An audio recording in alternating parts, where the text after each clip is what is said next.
The Duke's Dilemma. Chapter 1. The Duke and the Contract. When the Duke of Grantham turned 30, London decided he ought to be grateful. Gratitude, however, was a sentiment that had never come easily to Adrian Ashford, 10th Duke of Grantham, least of all on mornings when his mother's letters arrived with the weight of a summons and the courtesy of a verdict. The footman placed the silver tray on the writing table in the library at Grantham House. The envelope bore his mother's familiar hand, angular, decisive, utterly untroubled by doubt. Adrian regarded it the way he might regard a pistol laid out for inspection, polished, necessary, and capable of ending something. He broke the seal. "My dear Adrian, your duty has been patient with you. Now you must be patient with it. Lord Rotherby is prepared to sign articles for his daughter, Lady Arabella. The match is suitable, the settlement is generous, and your father would have approved. You will attend the Rotherby's musicale on Thursday. You will behave with the courtesy Grantham blood requires. You will remember that a duchy is not maintained by whims, however noble the whim believes itself to be. Your affectionate mother, Grantham." Adrian read it twice. Not because he needed to, but because he disliked allowing any sentence written by his mother to pass without scrutiny. He folded the letter with meticulous care and set it beside the inkstand. Outside the tall windows, a pale London sun tried and failed to warm the bare branches in Grosvenor Square. The city was waking into a season of engagements and wagers, of dances and quiet cruelties. A season in which a duke's name, his title, his lands, his legacy, was meant to bind him like chainmail, ornamental, heavy, and increasingly difficult to breathe in. His friend and cousin, Lord James Trevelyan, lounged near the hearth with the ease of a man whose future did not require parliamentary debate and property ledgers. James watched Adrian's expression with an amused sympathy. "Let me guess," James drawled. "Her Grace has found you a bride who comes with either 1, a fortune large enough to purchase an entire county, or 2, a moral reputation so unblemished it squeaks when she walks." Adrian lifted his gaze. "Both." James winced theatrically. "Condolences." "You find this amusing." "I find it inevitable," James corrected. "Your mother has been circling you like a hawk for years. I wondered when she'd finally strike." Adrian rose and crossed to the fireplace. He did not warm his hands. He merely stood as if he might borrow the flame's certainty. "Lady Arabella Rotherby," he said slowly. "Do you know her?" James shrugged. Blonde, beautiful, polite, widely considered incapable of having an uncharitable thought. "That is not a personality." "To society it is," James said. "If a woman is pretty and impeccably mannered, she is assumed to contain every virtue. It saves everyone the trouble of discovering otherwise." Adrian's jaw tightened, not with cynicism, but with something like resignation. "My mother believes she is making a prudent arrangement." "And you believe—" James began, eyebrow lifting. Adrian did not answer at once. He had asked himself the same question countless times in quieter hours, when he walked among the ledgers of his estate, when he listened to tenants petition for relief, when he signed papers that decided lives in ink. He believed duty mattered. He believed honour mattered. He believed the title he wore was not simply an ornament, but a trust. He also believed a man ought not to marry as if he were acquiring a horse. "I believe," Adrian said at last, "that the duchy requires an heir. I believe my mother has waited long enough. I believe Lady Arabella deserves a husband who can offer her more than obedience." James leaned forward. "And can you?" Adrian's silence was answer enough. That Thursday arrived with all the ceremony of fate. Grantham dressed as he always did for public appearances, with precision and restraint, as if every crease in his coat were a moral statement. He rode to the Rotherby's townhouse in Mayfair with his mother's letter in his pocket and the taste of iron on his tongue. The Rotherby drawing-room was crowded and glittering, the air perfumed with orange blossoms and polite expectation. A string quartet played something agreeable. Women in pale silks smiled like porcelain.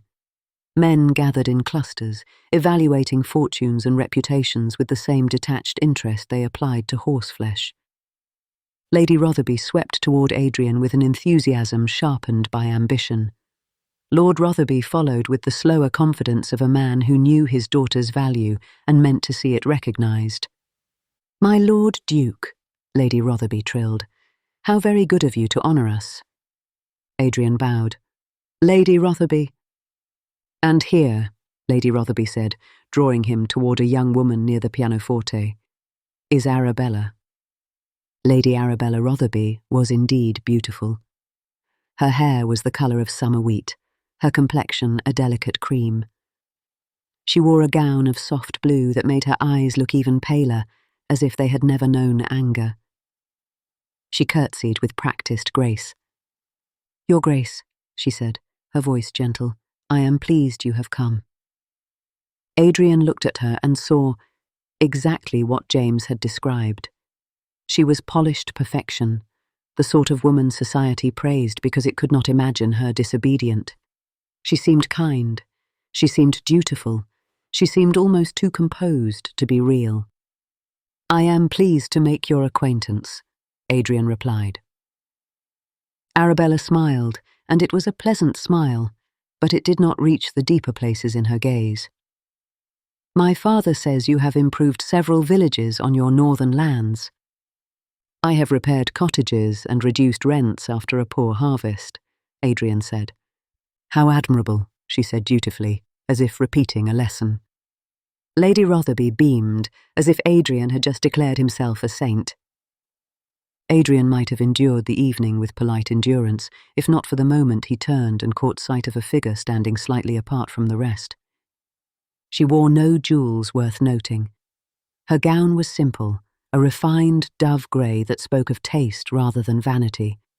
She was neither bold nor shrinking. She merely stood with quiet composure, observing the room with a steady intelligence that made Adrian's attention catch like a hook. Lady Arabella followed his glance. "That is Miss Lucy Hart," Arabella said, "my companion." "Companion," Lady Rotherby echoed briskly, with the faint emphasis fashionable ladies used when referencing necessary persons they did not intend to consider their equals. "A most suitable girl. Useful." Miss Hart looked up at that moment, as if she had felt the weight of the word useful from across the room. Her eyes met Adrian's. They were not pale like Arabella's. They were a warm hazel, and in them was something quietly alert, an awareness that did not require anyone's permission to exist. Adrian found himself watching her longer than courtesy required. She did not blush. She did not look away in coy triumph. She simply inclined her head in acknowledgement, as if he were another person in the room, not a title to be impressed by. Something in Adrian, some stubborn corner of his mind that had been forced into obedience for years, shifted. Lady Arabella moved closer to Lucy and touched her arm with gentle familiarity. "Miss Hart, this is the Duke of Grantham." Lucy curtsied. "Your Grace." Her voice was calm, but there was a softness to it that suggested kindness rather than submission. Adrian looked at her hands, unadorned, capable hands. Not the delicate hands of a girl raised only for pianofortes and embroidery. "How long have you been with Lady Arabella?" he asked, before he could quite stop himself. Lady Rotherby's eyes flicked to him, curious at his interest. Arabella answered, "Nearly 2 years. Miss Hart is—" She hesitated, as if choosing a word society would approve of. "Indispensable." Lucy's mouth twitched, a restrained expression that might have been amusement or perhaps simply truth held behind manners. Adrian said, "Indispensable is a rare quality." Lucy's gaze held his. "It is more often demanded than appreciated, Your Grace." For the first time that evening, Adrian felt the faintest lift of something like genuine interest. Lady Rotherby clapped her hands. "Arabella, my love, Lord Rotherby wishes you to greet Lady Swithin. Miss Hart, do go and see if the tea has been refreshed. Your Grace, perhaps you would escort Arabella to the card-room later." Arabella complied with obedient grace. Lucy stepped away without protest. And Adrian, for reasons he did not fully understand, found himself watching the companion leave, watching the straightness of her posture, the measured pace of her steps, the way she navigated the crowded room with quiet competence. James was right. Society valued a woman who squeaked with virtue. But Adrian could not help thinking the duchy might be better served by a woman who knew how to keep her balance when the floor was not polished. When he returned home that night, his mother's letter felt heavier in his pocket. Duty had presented him with a bride. Fate, it seemed, had introduced him to her companion. Chapter 2. The companion's quiet courage. Lucy Hart had learned long ago that a companion must be two things at once: visible enough to be useful, and invisible enough not to be inconvenient. It was an art. One she had practiced so carefully that even now, standing in Lady Arabella's bedchamber, while her mistress fretted over gloves and invitations, Lucy could move about the room without making it seem as though she had any desires at all. Arabella sat at her dressing table, her hair pinned back in soft curls, her expression unusually troubled. "Do you think he likes me?" she asked suddenly, her eyes searching the mirror. Lucy paused with a ribbon in her hands. She chose her words carefully, as she always did. The Duke of Grantham is not a man who displays his feelings easily. Arabella sighed. "Mamma says he is proud. Papa says he is principled. They both say I shall be happy as a duchess." "Will you?" Lucy asked gently. Arabella's fingers tightened around her handkerchief. "I ought to be. It is everything I was raised for." Lucy studied her mistress's reflection. Arabella was not unkind. She was simply shaped by expectations, like a flower trained to a trellis. Lucy suspected Arabella would marry Adrian because that was what was required, and then she would spend the rest of her life trying to convince herself she had chosen it. Lucy had seen women do that before. She had seen men do it too. "Your Grace is fortunate," Lucy said softly. "There are many who would envy your position." Arabella's lips trembled. "And yet I feel—" She stopped, swallowing the confession before it could be named. "Never mind. Lucy, you will come with me tomorrow to Lady Swithin's luncheon. Mamma says the Duke may attend." Lucy nodded. "Of course." The next day, Lady Swithin's house glittered with all the excess of wealth and gossip. Luncheon was served on porcelain painted with tiny flowers. Conversations floated like perfume, sweet, ephemeral, and capable of making one dizzy. Lucy stood behind Arabella's chair, ensuring her mistress's glass was filled, her gloves tucked away, her shawl placed just so. Lucy smiled when required, spoke when addressed, and otherwise existed in the shadowed space companions were permitted. When the Duke of Grantham entered, the room shifted almost imperceptibly toward him. Titles did that. They bent attention as if it were light. Arabella rose, cheeks pink, smile bright. "Your Grace, how kind of you to join us." Adrian bowed, his expression composed. "Lady Arabella."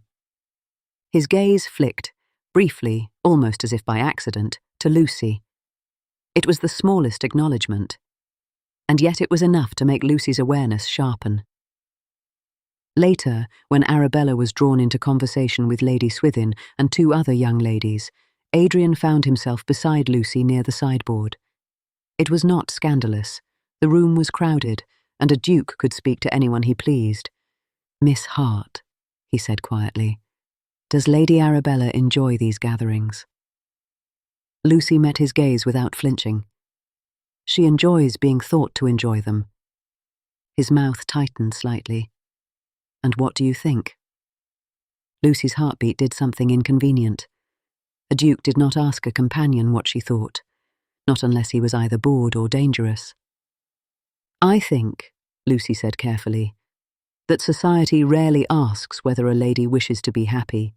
It assumes happiness is the reward for obedience." Adrian's eyes narrowed, not in displeasure, but in attention. "You speak as if you have observed this often." Lucy lowered her gaze to the tablecloth, as if studying its embroidery. "Companions observe many things." "And do they ever speak them aloud?" Lucy glanced up again. "Only when someone listens." For a moment, something moved across Adrian's expression, something like recognition. Then it was gone, replaced by the familiar mask of ducal restraint. "You seem devoted to Lady Arabella," he said. "I am loyal," Lucy corrected softly. "Devotion implies choice." Adrian's gaze held hers. "And loyalty does not." Lucy's hands clasped together, hiding the faint tremor in her fingers. "Loyalty is sometimes the only coin a woman possesses." Adrian's jaw flexed. "You are not what society expects in a companion." Lucy allowed herself a small, polite smile. "Society expects companions not to exist at all." A flicker of amusement touched his eyes. It was brief, but real. Their conversation might have continued if Lady Rotherby had not swept toward them with the determined air of a general interrupting an enemy conference. "Your Grace," she said brightly, inserting herself between them with the ease of a woman who believed she could rearrange people like furniture. "Arabella is eager to show you the new music she has been practicing. Do join us." Adrian inclined his head. "Of course." As he stepped away, Lucy felt something she had not expected. Disappointment. It was foolish. A companion had no right to be disappointed by a duke's departure. And yet, as Lucy returned to her shadowed place, she could not quite silence the thought that the Duke of Grantham, proud and principled, had listened. That evening, Arabella paced their shared sitting room, twisting her fingers. "Lucy, he is so very proper. I cannot tell what he feels." Lucy poured tea with steady hands. "Perhaps he does not permit himself to feel." Arabella stopped. "You spoke with him today." Lucy kept her face calm. "Briefly." "What did he say?" Lucy hesitated. Honesty was dangerous. But so was letting Arabella marry blind. "He seems thoughtful," Lucy said at last. "He takes duty seriously." Arabella sank onto the settee. "Mama says that is enough." Lucy sat opposite her, hands folded in her lap. "Is it enough for you?" Arabella's eyes filled with tears she did not allow to fall. "Lucy, what if I disappoint him?" Lucy's heart tightened. Arabella was not vain. She was frightened of failing at the only role she had been taught. "You will not disappoint him by being yourself," Lucy said gently. Arabella laughed weakly. "But I do not know who that is." Lucy said nothing, because she understood far too well. A week later, the engagement was all but announced in whispers. Lady Rotherby began speaking of wedding silks and titled invitations with triumphant certainty. Lord Rotherby discussed settlements with Adrian's solicitor.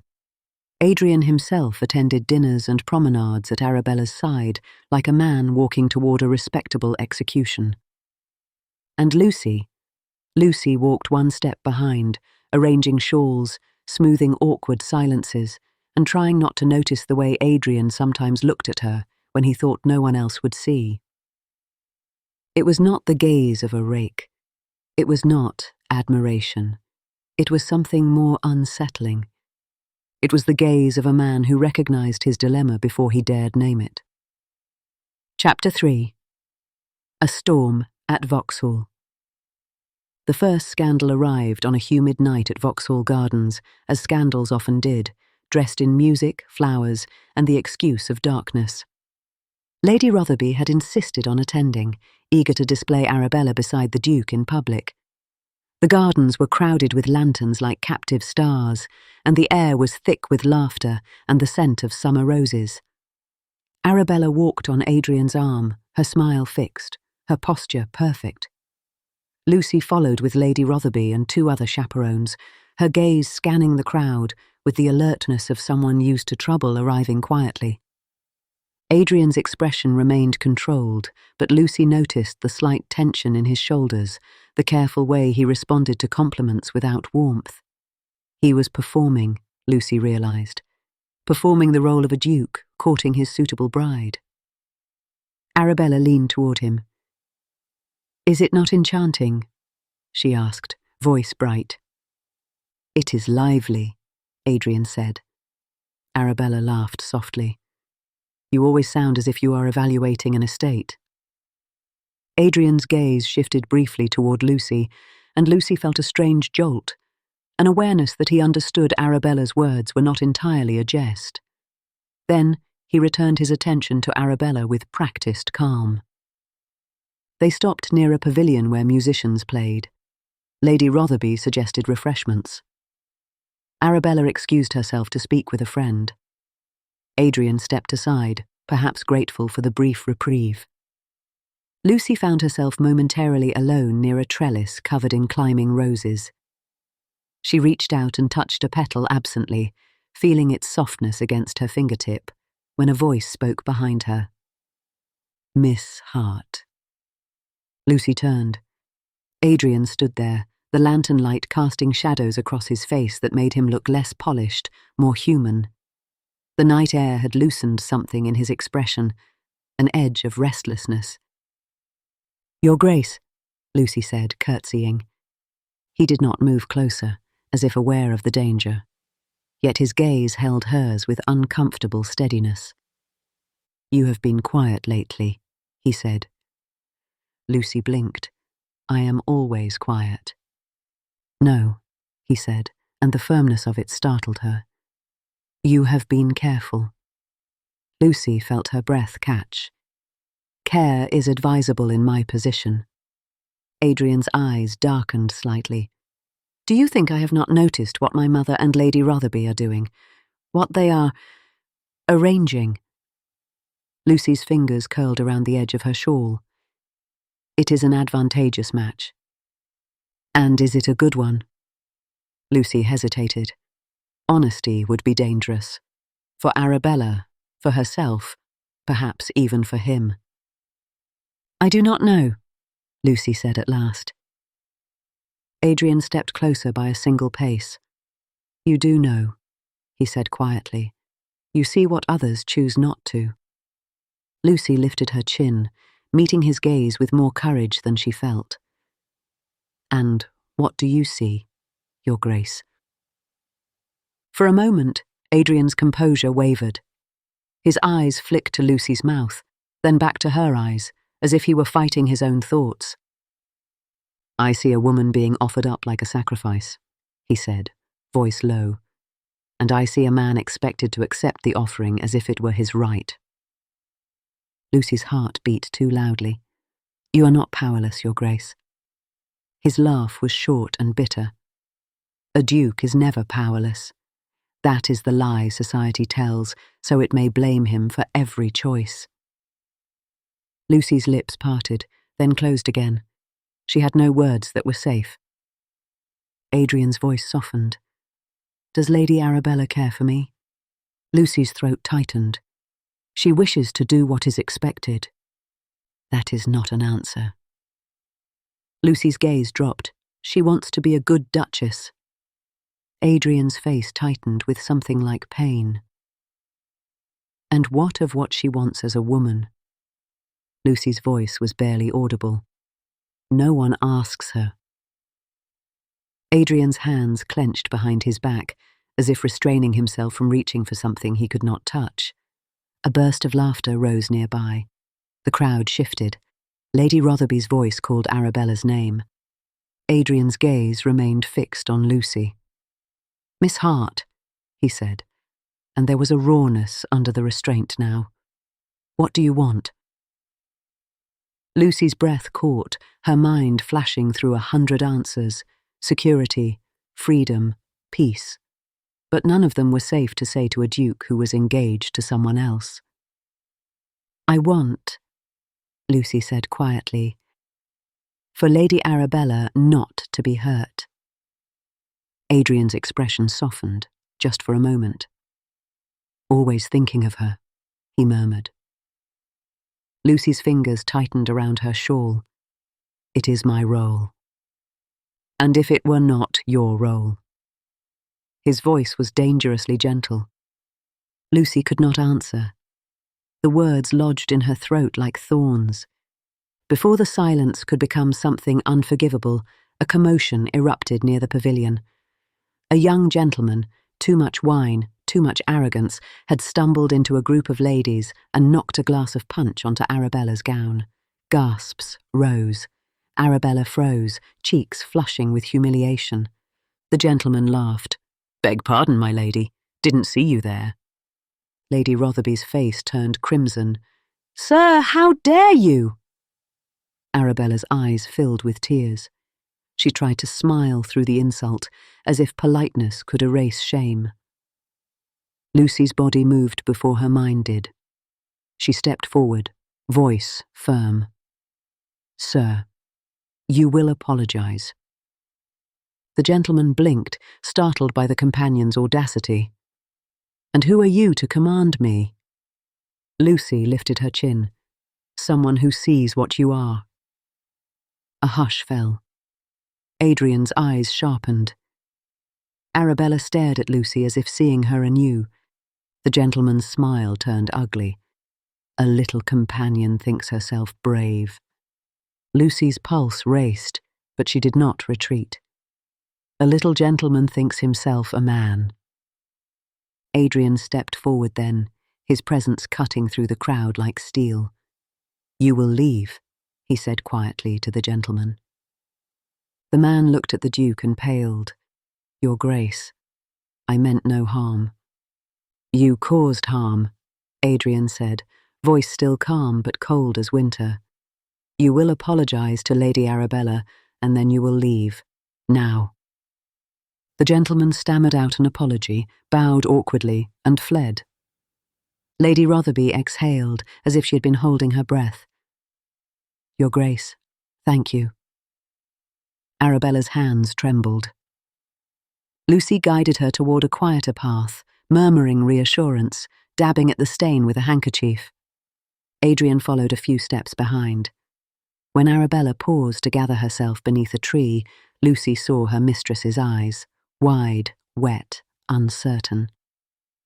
"Lucy," Arabella whispered, why did you speak?" Lucy swallowed. "Because he insulted you." Arabella's voice trembled. "But companions do not—" "Companions do what must be done," Lucy said gently. Arabella looked at her as if the world had shifted. "You could have been ruined."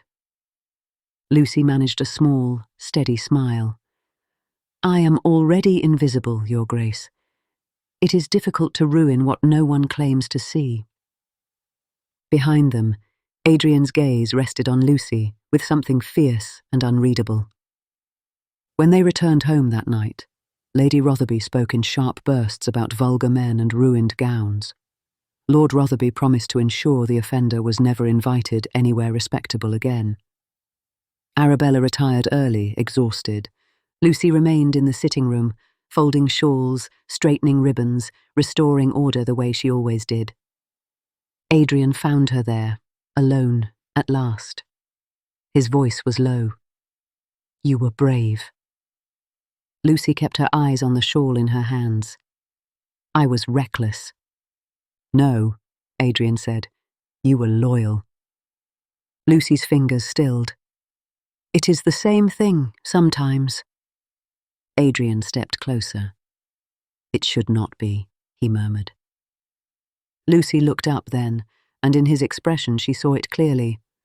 The Duke's dilemma was no longer a vague shadow. It had a name.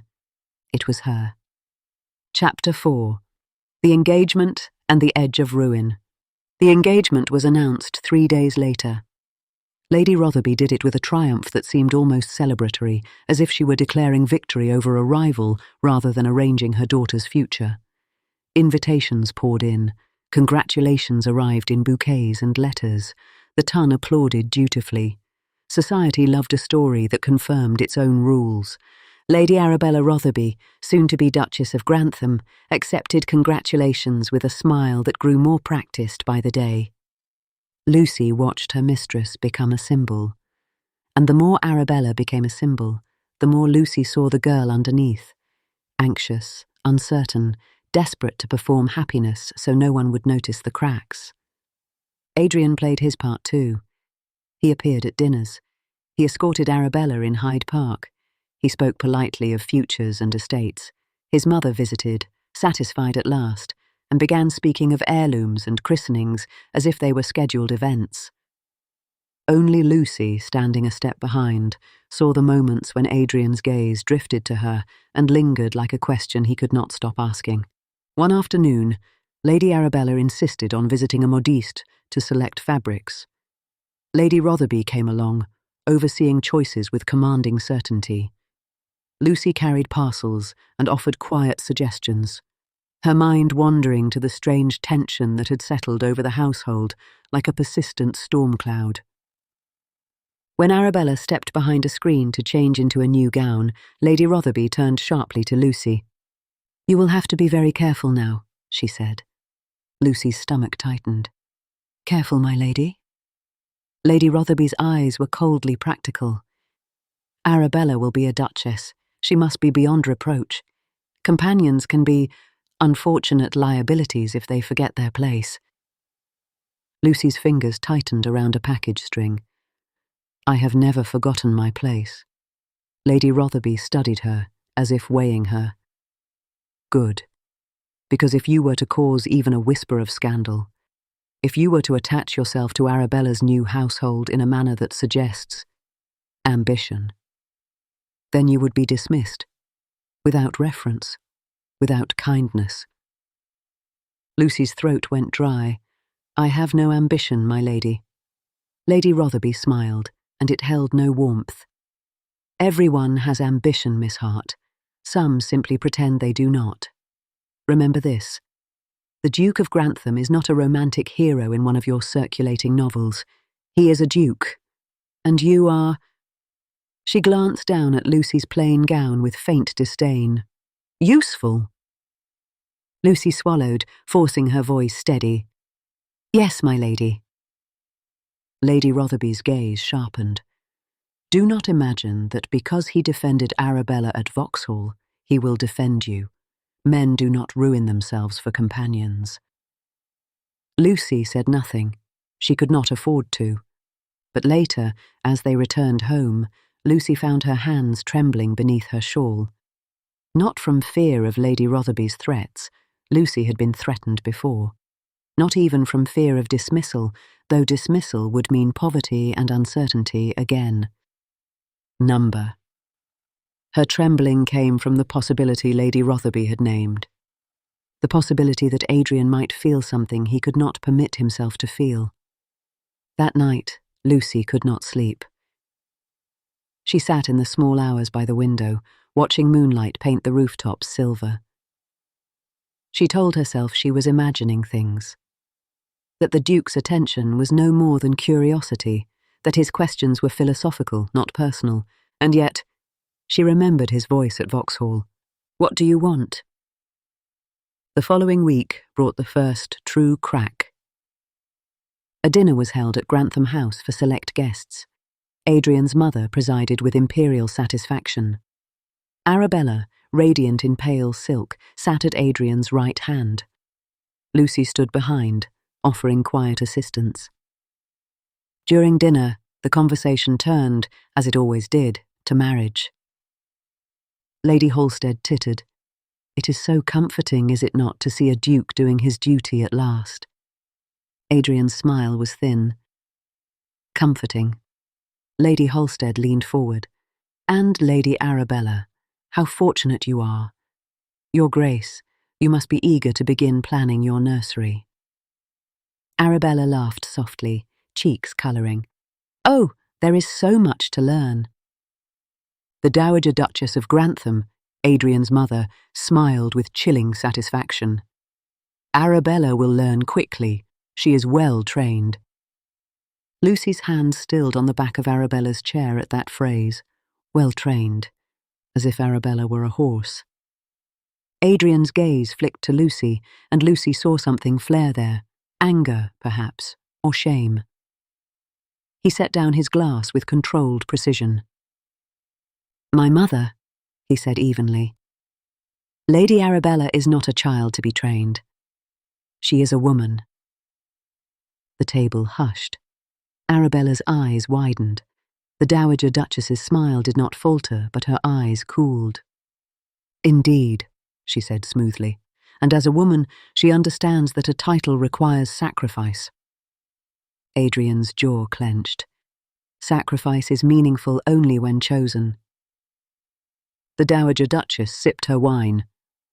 "Choice is a luxury, Adrian. One your father did not indulge." Lucy felt the air tighten. Adrian's father, dead 10 years, was a ghost used to discipline Adrian whenever he wavered. Arabella placed her hand lightly on Adrian's arm. "Your Grace," she murmured, voice pleading. "Please." Adrian's gaze met Arabella's, and something softened in him. Pity, perhaps, or guilt. He nodded once. The moment passed outwardly. But Lucy saw what it cost. Later that evening, after guests departed and the house settled, Lucy walked along the corridor toward Arabella's rooms carrying a tray. She heard voices through a half-open door. Adrian's voice, low, controlled, strained. "The wedding will proceed as planned." Arabella's voice, trembling. "Do you want it to?" A silence. Then Adrian, quieter. "I want what is right." "And is this right?" Arabella asked, voice breaking. Lucy froze, tray heavy in her hands. She should walk away. She should not hear. But her feet would not move. Adrian's voice was a whisper now. "I do not know." Arabella sobbed softly. "Oh, Adrian." Lucy's heart clenched painfully at the sound of her mistress's grief. Arabella deserved more than this, more than a man uncertain, more than an engagement built from duty alone. Lucy backed away silently, retreating before she became a witness. In the days that followed, Arabella grew quieter, her smiles more brittle. She began watching Adrian with the wary attentiveness of someone trying to catch the truth before it vanished. And Adrian became more restless. He rode out early. He returned late. He lingered in doorways as if unwilling to enter rooms filled with expectation. One afternoon, Lucy found him in the library at Grantham House.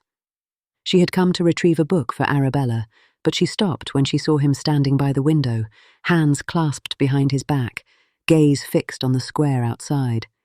He did not turn immediately. "Miss Hart," he said quietly, as if he had known she was there. Lucy's pulse leapt. "Your Grace."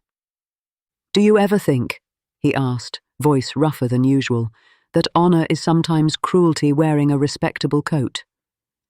Lucy's fingers tightened around the book. "Yes," she said softly, before she could stop herself. Adrian turned then. His face was drawn, the restraint around his eyes fraying. "My mother believes duty is everything. Society believes duty excuses everything. But I—" He stopped, swallowing something. Lucy stepped back instinctively, aware of how dangerous it was to be alone with him. "Your Grace, you must not speak to me like this." His gaze locked onto hers. "Why?" "Because—" Lucy's throat tightened. "Because it is not safe." "Safe," he repeated bitterly.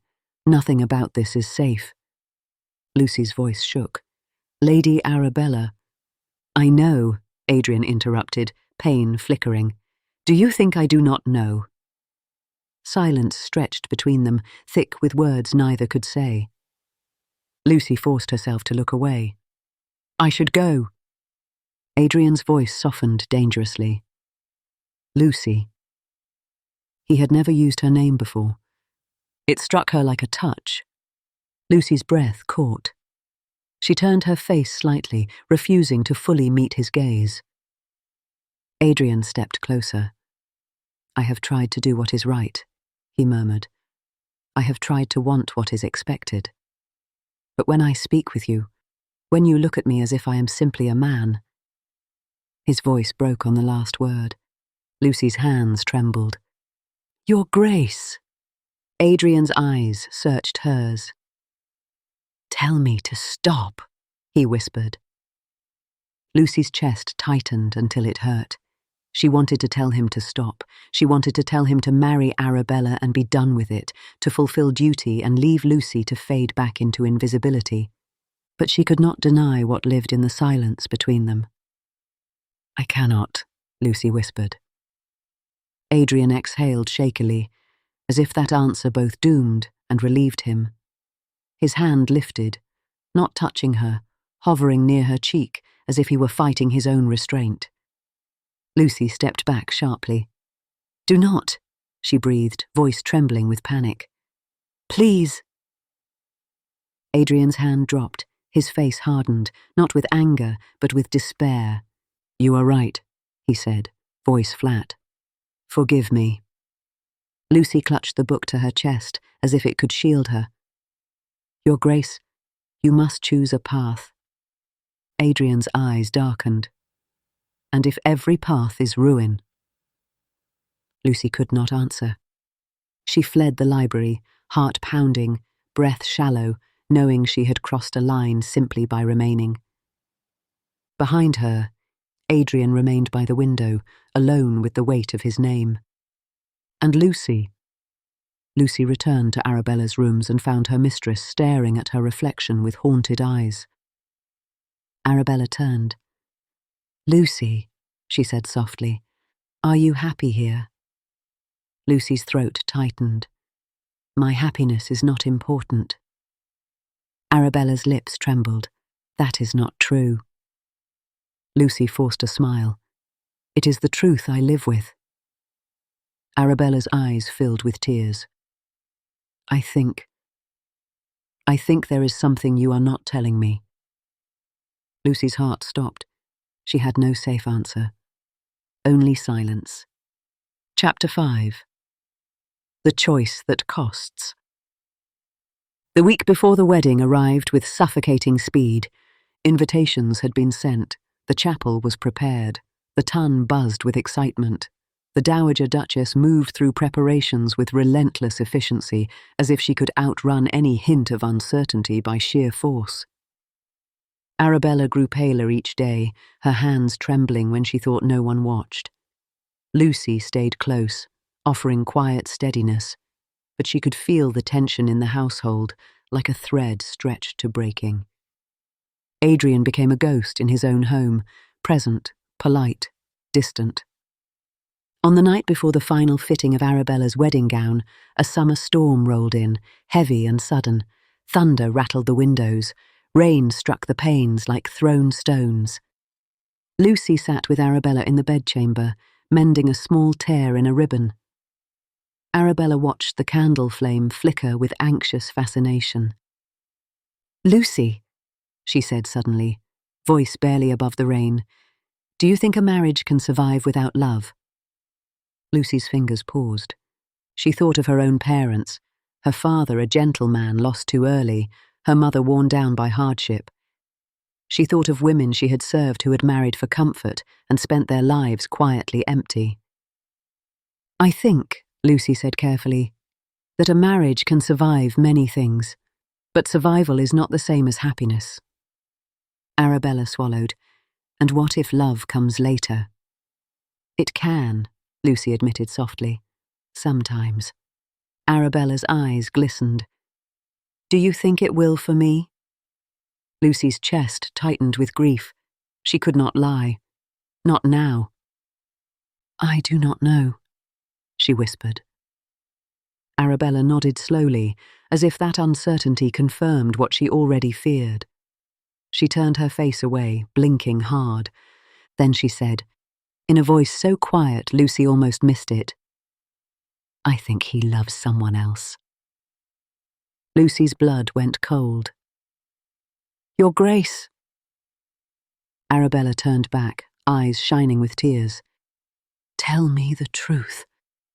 Lucy's hands trembled in her lap. Arabella. Tell me, Arabella begged. Lucy's throat tightened until she could barely breathe. Her mind raced, denial, evasion, anything. But Arabella's gaze was not accusing. It was wounded. It was pleading. Lucy's voice broke. I never meant... Arabella's face crumpled. A sob escaped her, raw and unguarded. It is you. Lucy's eyes filled with tears. Arabella, I swear, I have fought it. Arabella's laugh was bitter and broken. Of course you did. You are good, you are kind. You would never... Lucy reached for her hand. Arabella pulled away, not in anger but in pain. Do you love him? Arabella whispered. Lucy's heart shattered. She swallowed hard. I do not know what I feel, but he is unhappy. Arabella's eyes squeezed shut, tears spilling.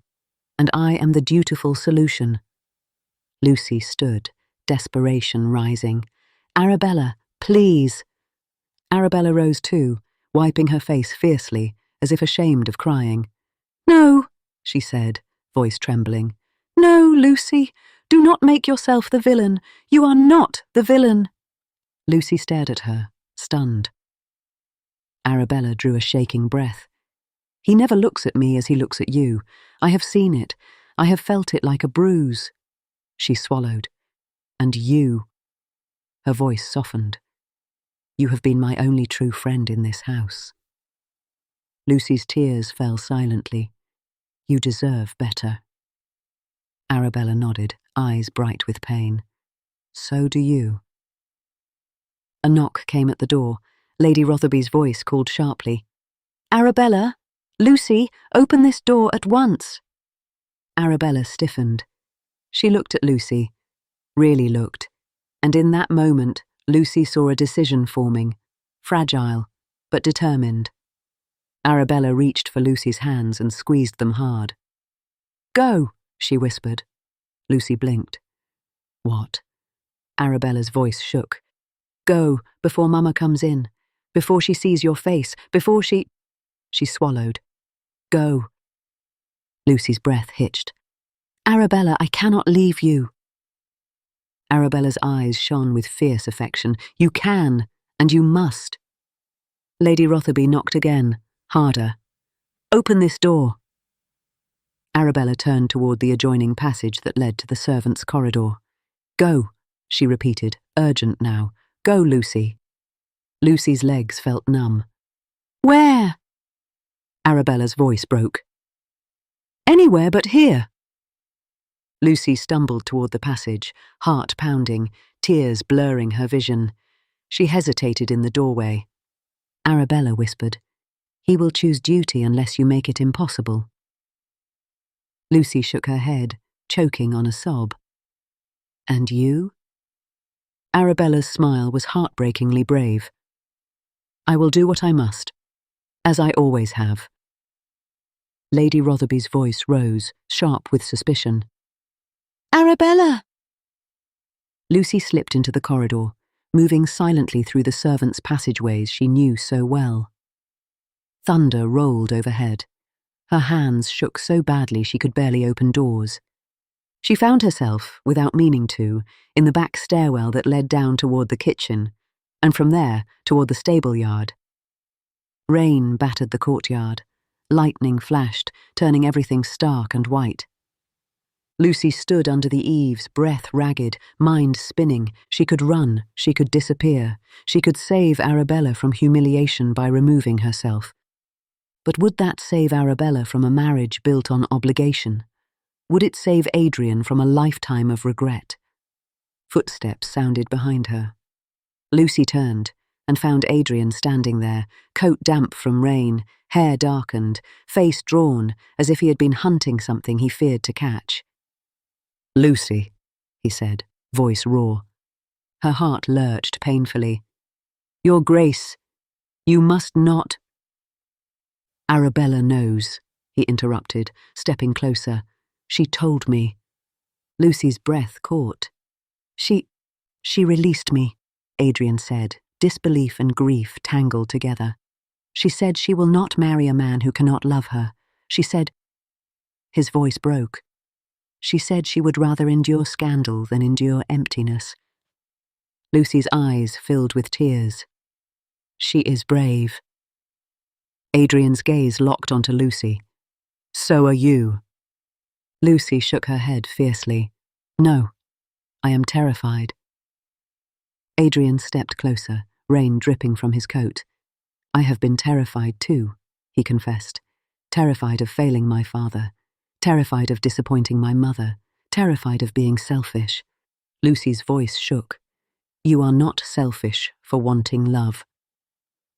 Adrian's eyes darkened with emotion. "Then why does it feel like I am tearing my world apart?" Lucy swallowed hard. "Because your world was built on duty." Adrian's hands lifted, palms open, as if offering surrender. "Tell me what to do," he whispered. "Tell me how to be honorable when honor demands I sacrifice everyone." Lucy's tears fell freely now. "You cannot make everyone whole." Adrian stepped closer, close enough that Lucy could feel his warmth despite the cold rain. His voice was barely audible. "I can make one choice," he said. "One true choice, but only if you will let me." Lucy's breath caught. "Adrian!" It was the first time she had spoken his name. It slipped out like truth. Adrian's eyes closed briefly, as if the sound undid him. When he opened them again, they were shining. "Lucy Hart," he said softly. "I love you." Lucy's heart broke open. "No," she whispered, not because she did not want it, but because wanting it felt like falling. Adrian's voice shook. "Say you do not feel it, and I will go back inside. I will marry Arabella. I will live as my mother demands. But if you feel even a fraction—" He swallowed. "If you feel it, Lucy, then let me choose you." Lucy stared at him, rain on her lashes, her whole life pressing on her shoulders. Poverty, fear, invisibility. She thought of Arabella's brave smile. She thought of Adrian's lonely restraint. And she realized love was not a luxury. It was a kind of courage. "I feel it," Lucy whispered, voice breaking. "I have felt it for weeks, and I hated myself for it." Adrian's face crumpled with relief so profound it looked like pain. He reached for her, not as a duke claiming a possession, but as a man pleading for mercy. His hands cupped her face gently, reverently. Lucy trembled beneath his touch. "But what will happen?" she whispered. "Your mother, society, your duty." Adrian's forehead rested against hers. "I will lose much," he admitted. "Perhaps I will lose everything that has defined me." Lucy's voice broke. "I cannot bear to be the reason." "You are not the reason," Adrian said fiercely. "The reason is that my life has been dictated by everyone except me." Lucy sobbed softly. Adrian kissed her then, one careful kiss that felt like a vow. It was not reckless, it was not fevered. It was the kiss of a man who had finally chosen. When he drew back, his voice was steady, as if the decision had forged him into something stronger. "I will speak to my mother. I will speak to Lord Rotherby. I will accept the scandal." Lucy's face went pale. "Scandal will destroy Arabella." Adrian's expression softened. "Arabella has chosen her own courage," he said quietly, "and I will protect her as best I can. I owe her that. I owe her honor, if not love." Lucy nodded shakily. She will be hurt. Yes, Adrian said, pain flickering. But she will not be trapped. Rain fell harder, thunder rolled. From the house, voices rose. Lady Rotherby's sharp outrage, Arabella's trembling defiance, the Dowager Duchess's icy commands. Adrian took Lucy's hand. "Come inside," he said. "Stand with me." Lucy's breath hitched. "I cannot stand in that room." "You can," Adrian said, squeezing her hand, "not as a companion, as the woman I love." Lucy trembled, fear and hope tangled together. Then she nodded. They entered the house through the back corridor and moved toward the main hall, where chaos had erupted. Lady Rotherby stood rigid, face crimson, her hand clutching Arabella's arm. Arabella's cheeks were wet with tears, but her chin was lifted in stubborn bravery. Lord Rotherby looked stunned, torn between fury and bewilderment. The Dowager Duchess stood like a statue carved from ice, and when Adrian entered, holding Lucy's hand, the world seemed to stop. Lady Rotherby's mouth opened in a soundless gasp. The Dowager Duchess's eyes narrowed. "Adrian," she said softly, "explain." Adrian stepped forward, shoulders squared. "The engagement is ended," he said clearly, "by Lady Arabella's choice, and by mine." Lady Rotherby's voice rose to a shriek. "Choice? You—" Lord Rotherby stepped forward, face dark. "Your Grace." Adrian lifted his hand, calm but firm. "I will not dishonour your daughter," he said to Lord Rotherby. "She has acted with dignity and courage. Any scandal will be met with my protection." Lady Rotherby's laugh was sharp. "Protection? From the ruin you bring?" Arabella's voice broke through, trembling but clear. "Mamma, stop. I ended it." Lady Rotherby spun on her. "Because of her." She pointed at Lucy as if pointing at a stain. Arabella's eyes met Lucy's. There was pain there, deep, aching pain. But also love. "Because of truth," Arabella whispered.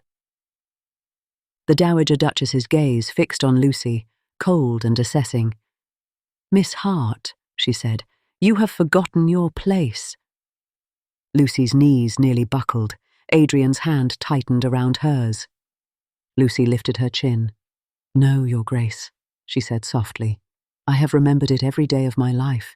That is why I tried to leave." The Dowager Duchess's eyes narrowed. "Leave?" Arabella spoke, voice shaking. "I sent her away." Lady Rotherby's face contorted. "Arabella!" Arabella's tears fell, but she stood firm. "I will not marry a man who loves someone else, not even for a title." Lord Rotherby stared at his daughter, shock slowly giving way to something like reluctant respect and grief. Adrian turned to Arabella. His voice softened. "You have my gratitude," he said quietly, "and my promise. I will ensure you are not ruined." Arabella's lips trembled. "I do not need your pity, Adrian," she whispered, "but I accept your promise." The Dowager Duchess's voice cut like a blade. "And what of your promise to your family, to your title, to your duty?" Adrian faced his mother fully. "My duty is to lead with integrity," he said steadily, "not to live a lie." His mother's eyes glittered. "You would marry—" Her gaze flicked to Lucy, contempt sharpened. "A companion." Adrian's voice was calm, unshakable. "I would marry a woman of intelligence, kindness, and courage. A woman who speaks truth when silence would be easier." Lucy's chest tightened, tears threatening again. The Dowager Duchess's lips thinned. "Then you will be punished," she said softly. "Society will not forgive you. Parliament will whisper. Your allies will withdraw. Your mother—" Her voice hardened. Your mother will not bless this. Adrian's gaze did not waver. I do not ask for blessing, he said. Only understanding. His mother's smile was cold. You ask for what you do not deserve. Adrian bowed his head slightly, as if acknowledging the cost. Then he turned back to Lucy, still holding her hand, still choosing. Lord Rotherby exhaled, heavy with defeat. This will be handled quietly, he said gruffly, for my daughter's sake. Lady Rotherby looked as if she might faint. Arabella let out a shaky breath, then, unexpectedly, stepped toward Lucy. Lucy's heart lurched. Arabella reached out and took Lucy's free hand. Her fingers were cold and trembling. I love the idea of him, Arabella whispered, tears slipping down her cheeks. But you, Lucy, you have been real. You have been my anchor. She swallowed. Do not waste the happiness I could not take. Lucy sobbed softly. Arabella. Arabella squeezed her hand once, fiercely. Go, she whispered. Go and be loved. Lucy's tears fell freely. You will be loved too, she whispered back. By someone who sees you. Arabella gave a broken smile. Perhaps.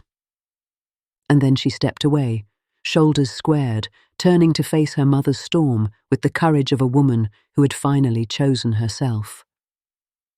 In the weeks that followed, scandal did bloom, because scandal always did. There were whispers in drawing rooms, raised brows at balls, cruel jokes in clubs. Some doors closed, some invitations vanished. But Adrian did not retreat. He visited Lord Rotherby and negotiated a settlement generous enough to protect Arabella's future. He used his influence to ensure society's sharpest tongues found other targets. He endured his mother's silence like winter, cold, biting, but survivable. And Lucy faced the ton's scrutiny with trembling strength, standing beside Adrian not as a shadow but as a partner. When Adrian married her 6 months later, it was not in the grand cathedral his mother had once planned.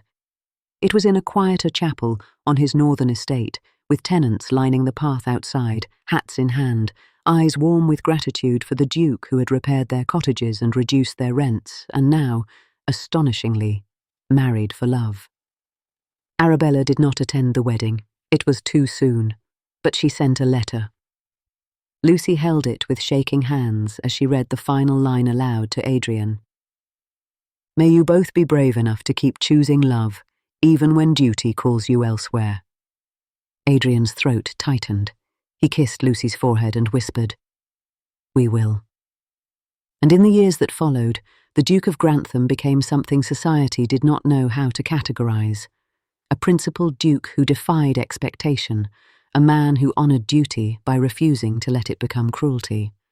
Lucy Hart, once a companion and invisible, became a duchess who did not squeak when she walked, but who steadied an entire household with quiet intelligence and fierce kindness. And when their first child was born, a daughter with hazel eyes and a stubborn chin, Adrian held her in his arms and understood something at last. Honour and love had never truly demanded different paths. They had only demanded courage enough to walk the harder one. The end. Thank you, dear reader of the Regency Gazette, for joining us in another tale of love, intrigue, and whispered ballroom secrets. If today's romance delighted you, kindly bestow a like upon this video. It helps our Gazette reach more lovers of Regency storytelling. For weekly journeys into dukes, debutantes, scandals, and slow-burning devotion, please subscribe to the Gazette and tap the little bell so you are notified the moment the next story is published. Until our next edition, may your days be filled with grace and your nights with the promise of romance.